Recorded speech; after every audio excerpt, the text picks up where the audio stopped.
Amados hermanos, la parte de la palabra de Dios esta mañana puede encontrar en la parte que ya leímos juntos en la lectura bíblica. Primera carta de Juan a las iglesias. Primera carta de Juan a las iglesias, capítulo 4, versículos 7 a 21. Es la porción de la palabra que vamos a estudiar esta mañana con la ayuda de nuestro Dios. Primera de Juan, capítulo 4, los versículos 7 a 21. Hermanos, tal vez usted se recuerda que hace unas semanas hicimos un estudio de la parte de la palabra de 1 Corintios, capítulo 13. 2 prédicas hemos hablado sobre la importancia del amor en nuestra vida espiritual. 1 Corintios 13, un capítulo hermoso que nos cuenta todas las características de un amor ajeno. Un amor ajeno. ¿Por qué? Porque es un amor que no crece en nuestra vida, sino es un amor que recibimos de arriba. Ágape. Un amor que solo puede derramar Dios en nuestros corazones. No es lo mismo que el amor natural. No es lo mismo que el amor entre dos personas que están enamorados. Estamos hablando de un amor incondicional que tipifica nuestra vida, que tiene que ser así. Y entonces ese amor hemos estudiado en 1 Corintios 13 sobre nuestra vida personal, cómo funciona ese amor en nuestra vida personal, cómo amamos nosotros a Dios y cómo sabemos lo que es amar de la forma bíblica. Y hoy entonces estudiamos una parte que es un poco diferente, pero que habla sobre el mismo tema, pero en ese sentido que vamos a hablar del amor en la congregación. Porque no solo tenemos que amar nosotros a Dios y amar a nuestros prójimos, sino hay un amor especial que tiene que funcionar en la congregación. El amor hacia los hermanos. ¿Cómo tiene que funcionar el amor entre nosotros? ¿Qué significa ese amor en nuestra vida? Y en nuestra vida como iglesia. Y para hacer una pequeña prueba, empiezo con esto, hermanos. Hermanos, hay que ver en su alrededor y pensar si usted conoce a todos los hermanos que están presentes aquí. Entonces, mira a su alrededor y piensa en eso. ¿Conoce usted los hermanos que están presentes en este lugar? Bueno, tal vez usted tiene aún poco tiempo en la congregación y lo entiendo entonces. Pero estoy hablando especialmente a los hermanos que ya tienen años, que tienen muchos años aquí en la congregación. ¿Conoce usted a todos los hermanos aquí presentes? La respuesta en muchos casos, hermanos, yo lo sé. La respuesta es no. Solo por nombre tal vez. Tampoco. ¿Cierto o no?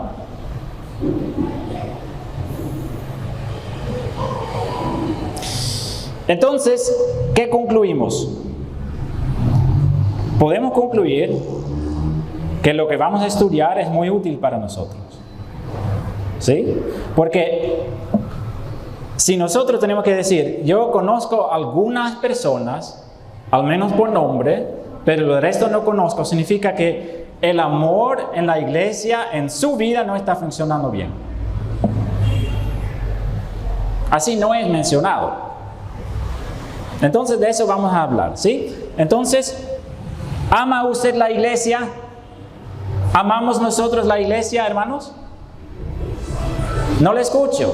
¿Amamos nosotros la iglesia? Ya. Pero la iglesia entonces son los hermanos juntos. No estamos hablando de un edificio o algo así, ¿no? Los hermanos juntos. Y entonces si decimos que amamos los hermanos, significa que tenemos que conocer los hermanos.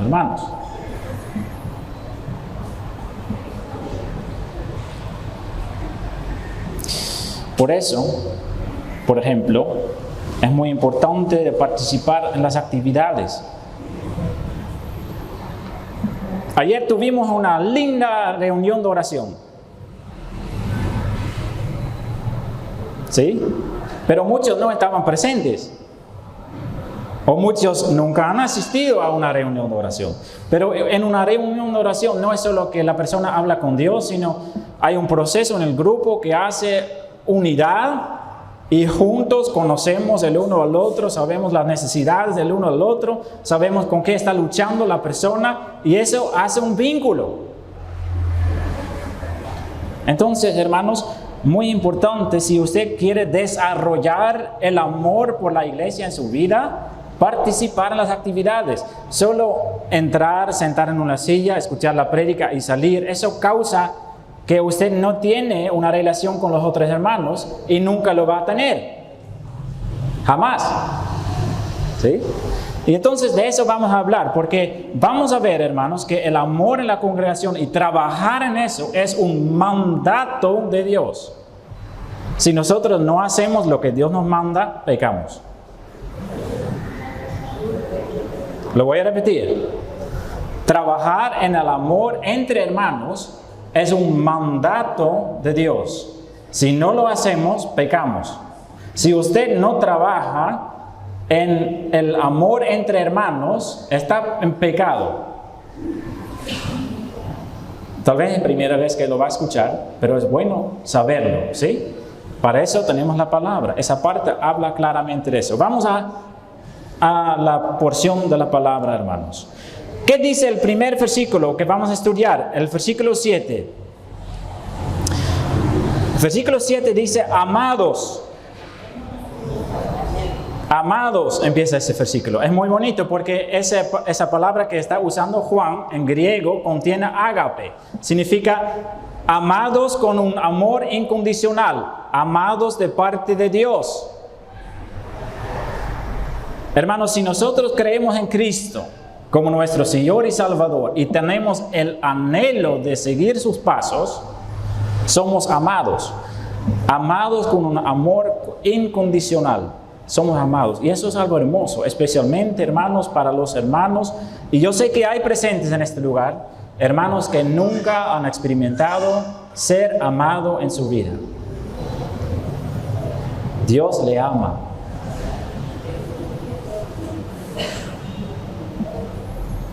Puede ser que todo el mundo no le quiere, pero Dios le ama. Eso vamos a ver claramente en esa parte. Por eso dice Juan, amados. No necesariamente que son amados Juan también, pero primero que son amados de Dios. Amados por Dios. Así habla Juan a la congregación. Y por eso dice después de eso, amémonos unos a otros. ¿Qué quiere decir eso? Que Dios nos ama significa que nosotros tenemos que amar.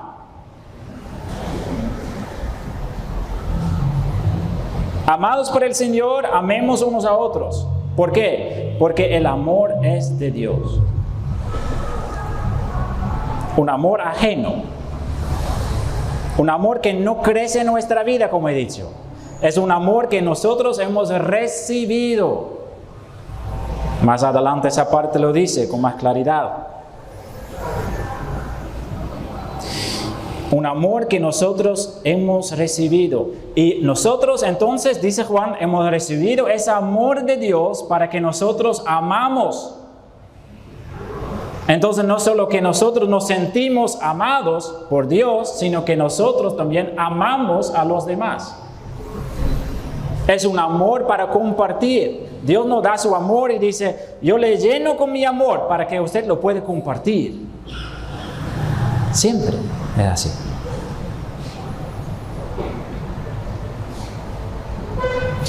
Estamos hablando de un amor de unos a otros, ¿sí? Amémonos unos a otros. Juan está hablando en esa parte sobre el amor entre hermanos.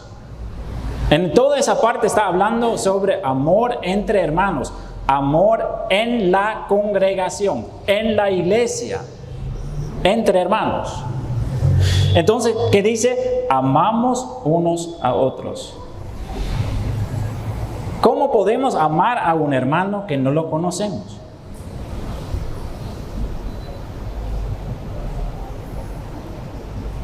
Entonces, al fin del culto, hermanos, lo que hay que tratar es saludar a una persona con que usted nunca ha hablado. ¿Por qué? Porque nosotros, por naturaleza, es nuestra costumbre de saludar siempre a las mismas personas. Ah, ya, esa persona sí conozco, le voy a dar una mano. Y esa persona sí conozco también, ¿sí?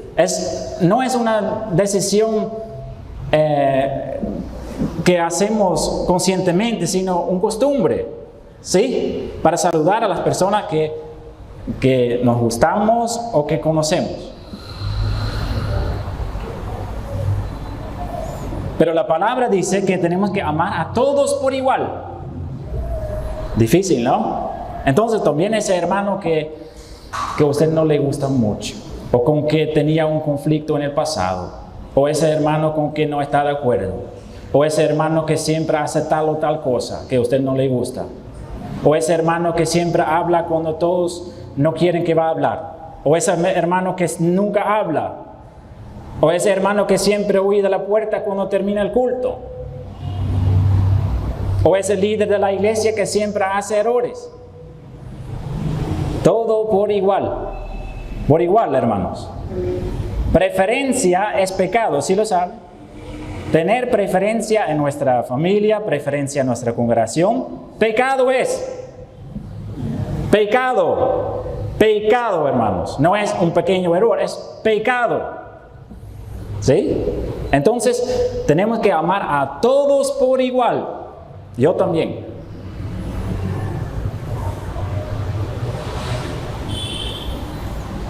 Entonces, todo aquel que ama es nacido de Dios y conoce a Dios.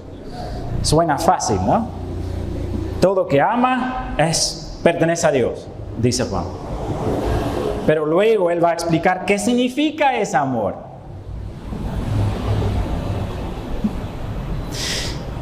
Y lo que es positivo siempre vale también en la forma negativa. Mira, todo aquel que ama es nacido de Dios, es renacido, ha recibido una vida nueva y conoce a Dios. Pero el que no ama, no ha conocido a Dios, porque Dios es amor. Es fuerte lo que dice Juan, hermanos. El que no ama no ha conocido a Dios, porque Dios es amor. En ese estudio de la 1 Corintios 13 hemos estudiado eso, que el amor es el fruto más importante de la fe. Lo más importante. Si el amor no está, nada está. Eso dice Juan en esa parte también. Dice lo mismo que Pablo. Dice, si a nosotros nos falta el amor, no el amor natural, el amor divino, el amor incondicional para amar a los demás que amar a Dios, si eso falta en nuestro corazón, no somos parte de Cristo, ni de Dios, ni de la salvación. Eso no digo yo, eso dice la palabra. El que no ama no ha conocido a Dios, no ha conocido a Dios. Porque Dios es amor. Todos que pertenecen a Dios andan en amor. Eso es algo que siempre es la consecuencia del uno al otro. Es como si nosotros estamos en el fuego, vamos a sentir calor. Si nosotros estamos en el agua nos moja, ¿verdad? Así es, si nosotros pertenecemos a Dios, el amor está. Es imposible pertenecer a Dios y no amar, porque Dios es amor, es su carácter. Si estamos en Dios, si nosotros decimos pertenecemos a Dios, entonces de ley reflejamos su amor. Y Juan dice, si eso no es así, si una persona no refleja el amor de Dios, no ha conocido a Dios, desconocido de Dios, fuera de la gracia, no participa en la salvación. ¿Sí? Eso es la palabra, eso lo dice. Y Juan nos va a explicar por qué. Porque Juan dice, Dios ha mostrado el amor de tal forma que es incomparable con nada. Mira lo que dice en el versículo 9 y 10 y 11. En esto se mostró el amor de Dios. En esa forma Dios ha mostrado su amor, dice Juan. En esa forma Dios ha mostrado su amor. En esto se mostró el amor de Dios para con nosotros. ¿En qué? En que Dios envió a su Hijo, no uno de muchos, su Hijo unigénito. Envió a su Hijo unigénito al mundo para que vivamos por Él. Para que vivamos por Él. Para que nosotros recibimos vida. Hermanos, una persona que está sin Cristo en la tierra parece que está vivo porque respira, tiene acciones, habla, hace cosas, piensa, ¿verdad? Pero la palabra de Dios dice que una persona sin Cristo está muerto.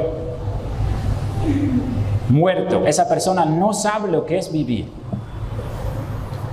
Y todos que andan con Cristo y que tienen ese gozo en su corazón, lo puede confesar. Mi vida sin Cristo, hermanos, ni quiero pensar en eso. Porque Cristo ha entregado un gozo en mi corazón y un propósito en mi vida que es incomparable con todo. Andar con Cristo es todo. Si usted no sabe lo que es andar con Cristo, qué pobre eres. Puedes ser millonario en el mundo, puedes tener muchas cosas, pero qué pobre eres tú que andas sin Cristo, hermano. La riqueza que da Cristo en nuestra vida, incomparable.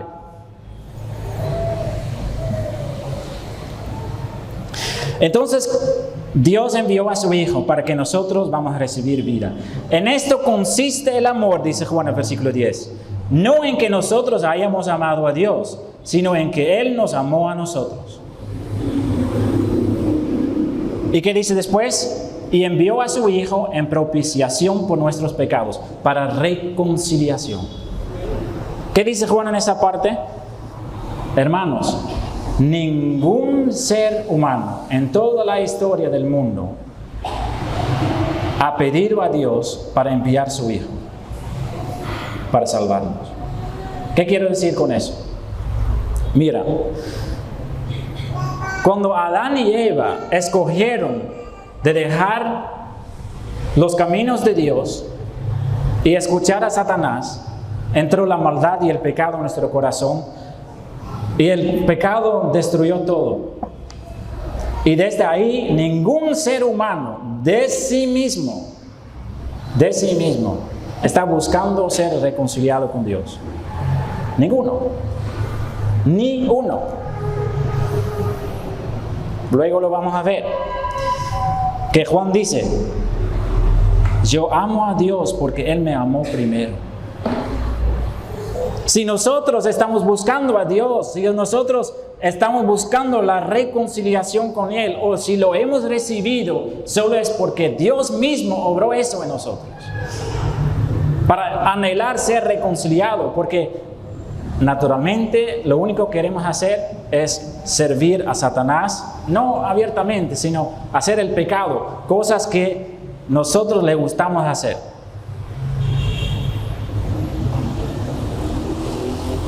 Nunca he encontrado un joven que de sí mismo le gustaba leer la palabra de Dios. Ninguno. Si un joven tiene, por ejemplo, el deseo de leer la palabra, es porque fue enseñado en los caminos de Dios o que Dios mismo tocó su corazón. Nadie le gusta buscar a Dios. Romanos 3 lo dice, Romanos 3. Nadie busca a Dios, nadie. Solo las personas en que Dios mismo obró. Ellos empiezan a buscar a Dios. Entonces, por eso lo dice. No es que uno ha preguntado para enviar un Salvador, es que Dios mismo, por su voluntad, envió voluntariamente a Cristo a la tierra para realizar la salvación. Él nos amó primero.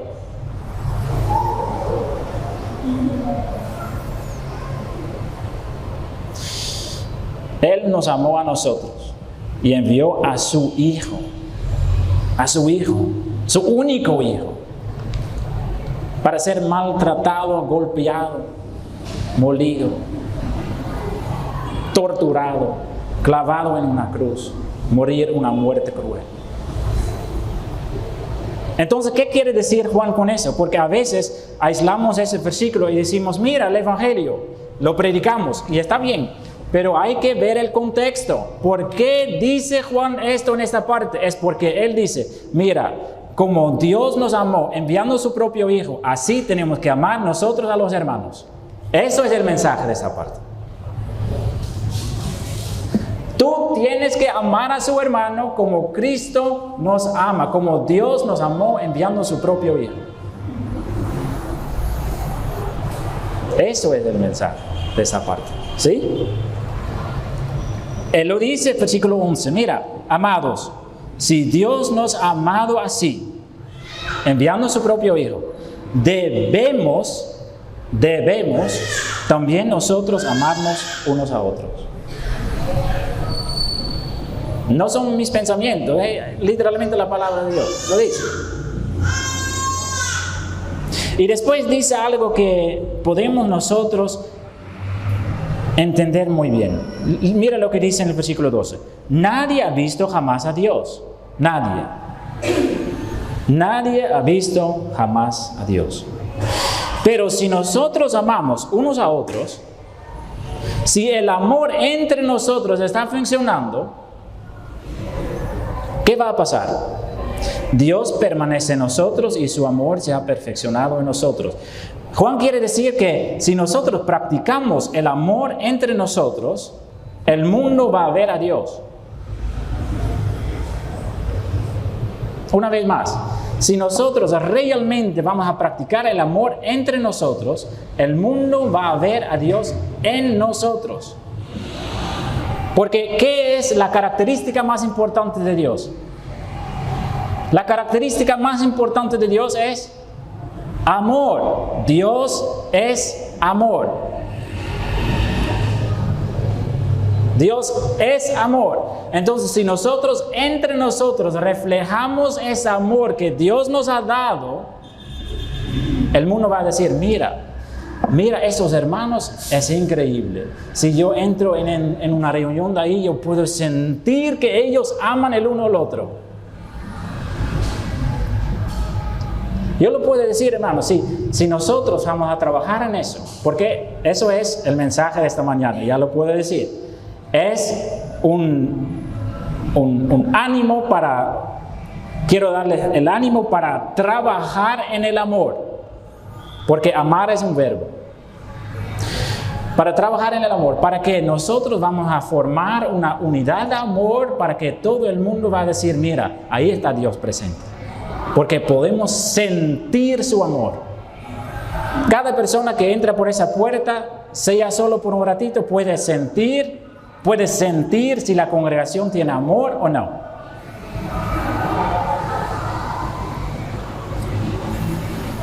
Nadie ha visto jamás a Dios, pero si nosotros vamos a amar el uno al otro, vamos a ver a Dios en la forma en que nosotros amamos.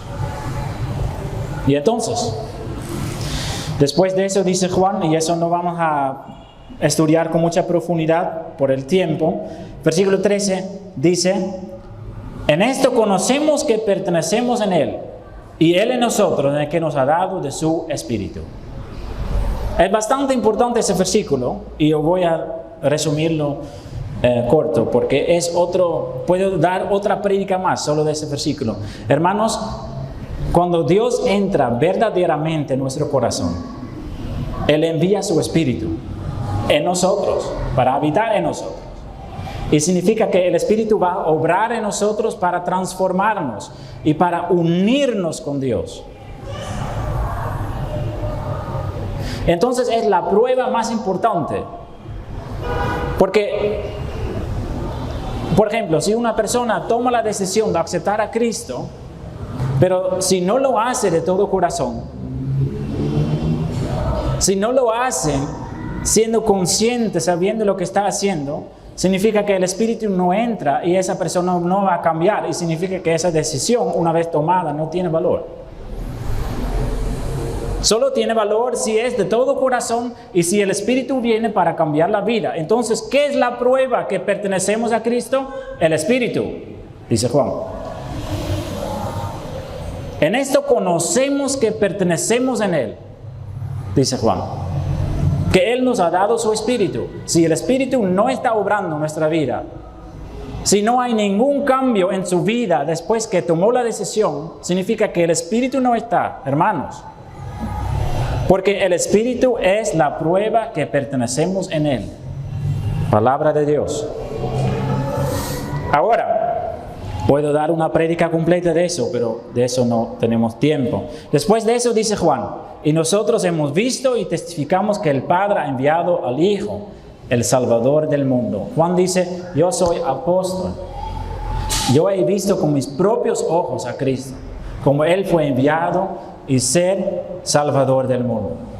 Y de esto testifico, dice Juan. Eso está hablando de sí mismo y de los otros apóstoles. Y ahí sigue un versículo importante que es el 15. Y el 15 dice, todo aquel que confiese que Jesús es el Hijo de Dios, Dios permanece en Él y Él en Dios. Ese versículo es una promesa, pero no solo una promesa. También es un autoexamen para ver cómo estamos. ¿Qué dice ese versículo?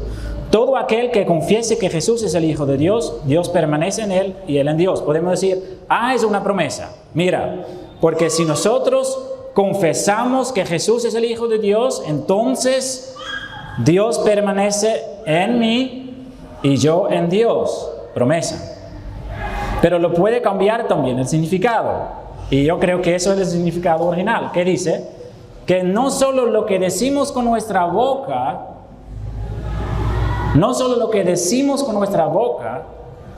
es importante.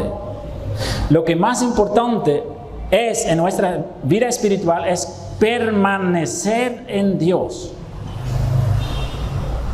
¿Qué quiere decir eso? Practicar comunión con Él. En eso, ¿cae en nuestra vida espiritual o mantiene nuestra vida espiritual? Comunión con Dios. ¿Qué significa eso? Buscar a Dios personalmente, en oración, escuchando su voz a través de su palabra, practicando que está compartiendo todo lo que hay en su corazón, confesando sus pecados, pidiendo consejos en todas las decisiones que tiene que tomar, glorificar y adorar a Dios por lo que Él es. Todas esas cosas son parte de la comunión con Dios. ¿Practica usted esto? Juan dice, en la comunión podemos ver si usted confiesa con su boca o con su corazón. Porque el que confiese que Jesús es el Hijo de Dios, Dios seguramente permanece en Él y Él en Dios. La comunión está, y si no está, no es sincero. No estoy hablando de las cristianas más avanzadas, cristianos más avanzados. Eso es necesario en la vida de cada uno de nosotros, hermanos.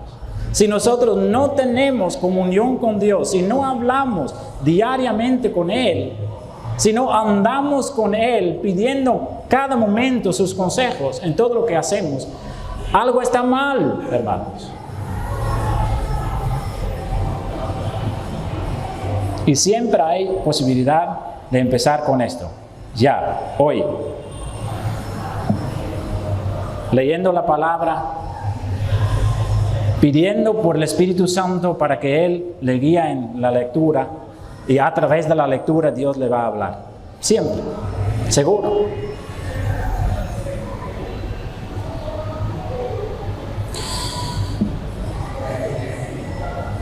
Versículo 17 dice,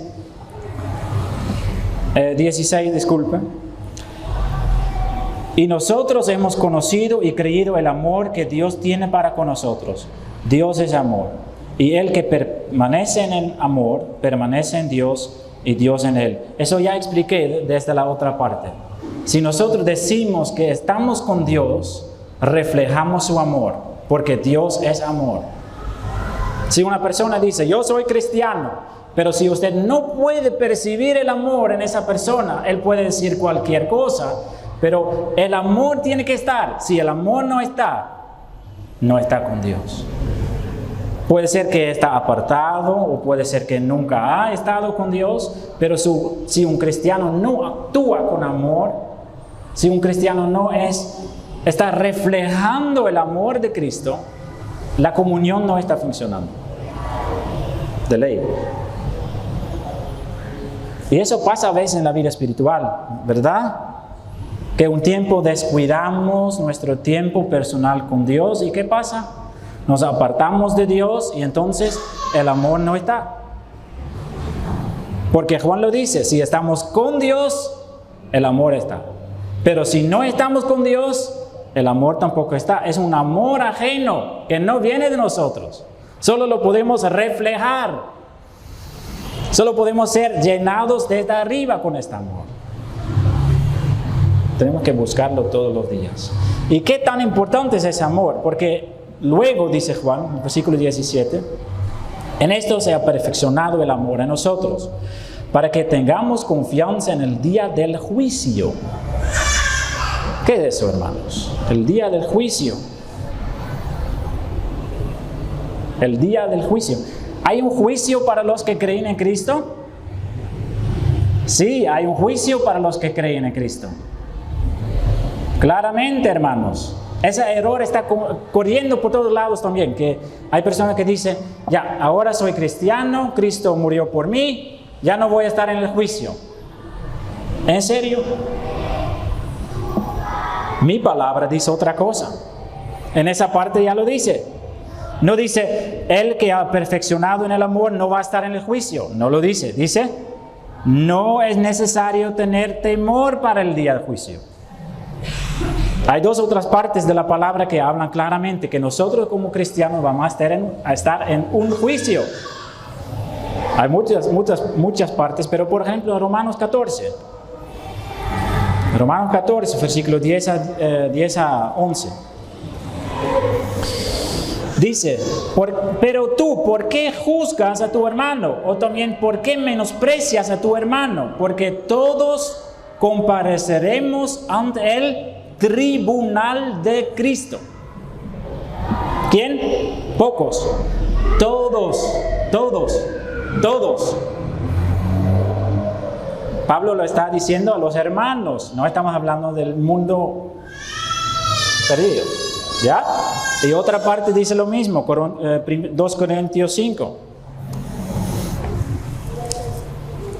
2 Corintios 5. Versículo 10.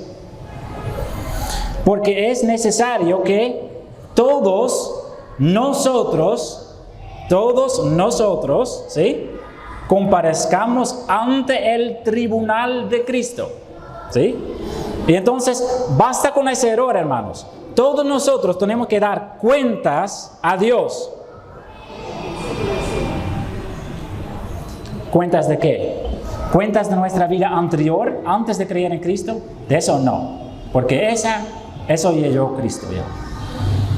Pero nosotros, cada uno de nosotros, tenemos que dar cuentas cómo hemos vivido como cristianos. Ahora, ¿qué pregunta va a hacer Cristo al momento que nosotros vamos a estar ante de su trono? Lo que la palabra nos enseña es lo siguiente. Al momento que viene Cristo en las nubes, viene el arrebatamiento. Y todos cristianos, ¿ya?, y todos los que viven aún en la tierra en ese tiempo, van a dar cuentas ante de su trono. Mateo 15 lo explica.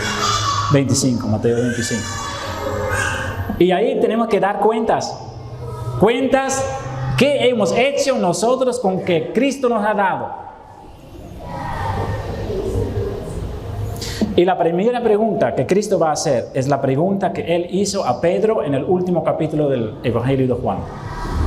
¿Qué preguntó Cristo a Pedro ahí? Pedro, Simón, hijo de Jonás, ¿me amas? Esa es la pregunta más importante que Cristo nos va a hacer en el día del juicio. Y podemos decir con la boca, sí, Señor, yo siempre le he amado. ¿Y en sus obras? ¿Y en sus hechos diarios? ¿Y en sus pensamientos? ¿Dónde estaban sus pensamientos? A todo el mundo podemos engañar, pero a Cristo no. Entonces, eso tiene que estar claro, hermanos. Tiene que estar claro. Hay que leer, por ejemplo, la parábola de los talentos. ¿Qué pasó con ese señor que pensó ser salvado y que no quería trabajar por el Señor? ¿Qué pasó con él? ¿Entró en el reino? No entró. Basta con ese error, hermanos. El juicio viene y nosotros tenemos que dar cuentas qué hemos hecho con el amor que Cristo nos ha dado. Y depende también de lo que está haciendo en su propia vida. Porque mira, hermanos, yo tengo que dar cuentas, lo voy a decir. Yo tengo que dar cuentas no solo lo que he hecho con el amor en mi propia vida. Yo tengo que dar cuentas de cada uno de ustedes. ¿Qué he hecho yo como pastor para salvar su alma? ¿Qué he contado yo en las prédicas para tratar de descubrir la verdad? ¿Qué he hecho yo en las prédicas? Tales consolaciones todo el tiempo diciendo, andan bien, hermanos, andan bien, tranquilo, todos vamos al cielo. Yo tengo que dar cuentas de eso, porque la palabra no lo dice.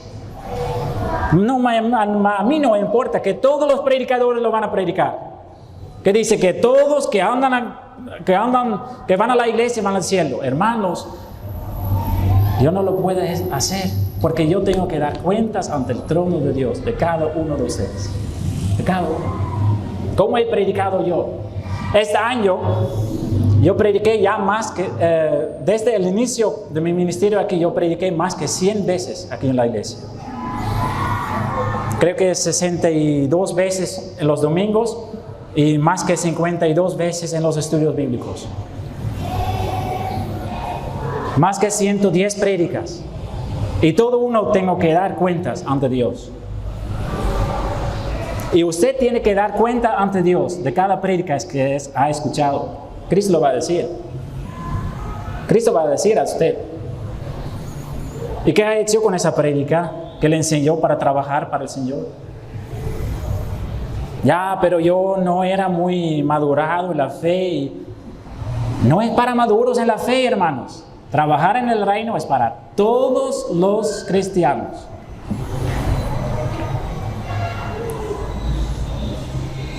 Tenemos que temer el juicio. Juan dice que no, en caso que andamos en el amor. Cuando practicamos la comunión con Dios y andamos en el amor, si trabajamos en el amor, no hay razón para temer. ¿Por qué? Porque el que me va a juzgar me ama. ¿Sí me entienden? Y yo lo amo. Y eso es todo. Porque eso es la pregunta que tiene que responder. Hermano, hermana, ¿me amas? El que me va a juzgar me ama. Y mientras yo ando en el amor de Él, en la comunión con Él, no hay razón para temer. Pero si no andamos en el amor y si no andamos en la comunión, sí hay razón para temer. Pero si andamos en el amor, dice Juan, ¿sí? Eso es la perfección, ser perfeccionado en el amor. Y ahí viene el versículo hermoso de 19, porque eso siempre queda. Eso siempre queda, hermanos. Nosotros le amamos. ¿Por qué? ¿Por qué amamos nosotros a Cristo? Porque Él nos amó primero. El amor derramado en nuestra vida y corazón es un amor ajeno.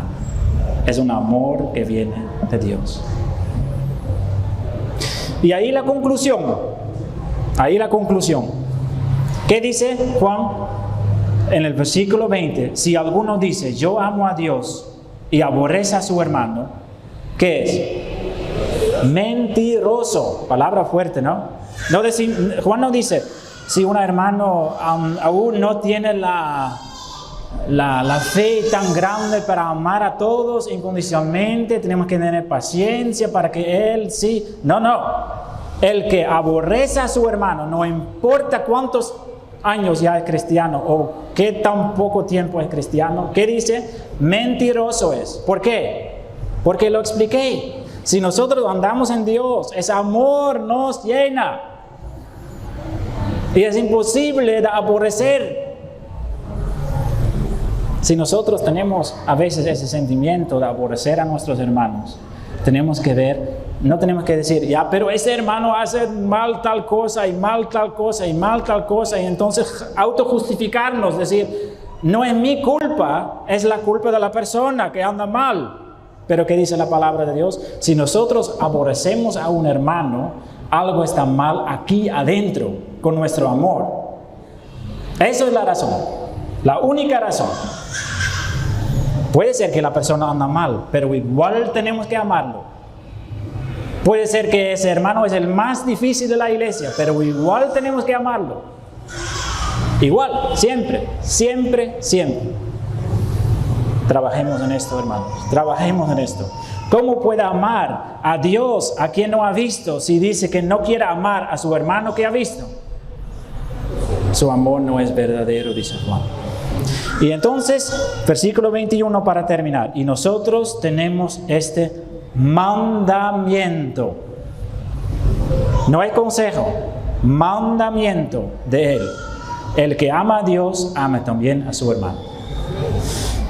Ya voy a terminar, disculpe que demoro un poco. Mira, el gran mandamiento de Dios es amar a Dios encima de todo y al prójimo como a nosotros mismos, ¿cierto?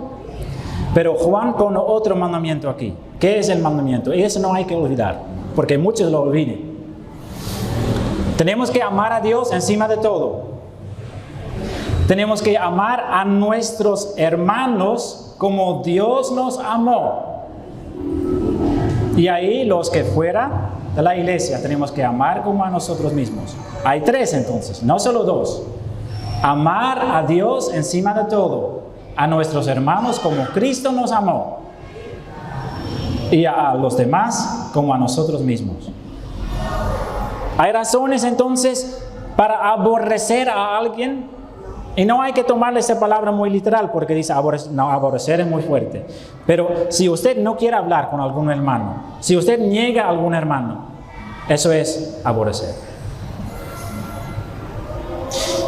Hermanos, el mensaje de esperanza es que si nosotros pertenecemos en Dios, hermanos, tenemos la esperanza que nosotros podemos vivir por Él. Practiquemos desde ya el amor en la congregación, hermanos. En el nombre de Jesucristo todo esto. Amén.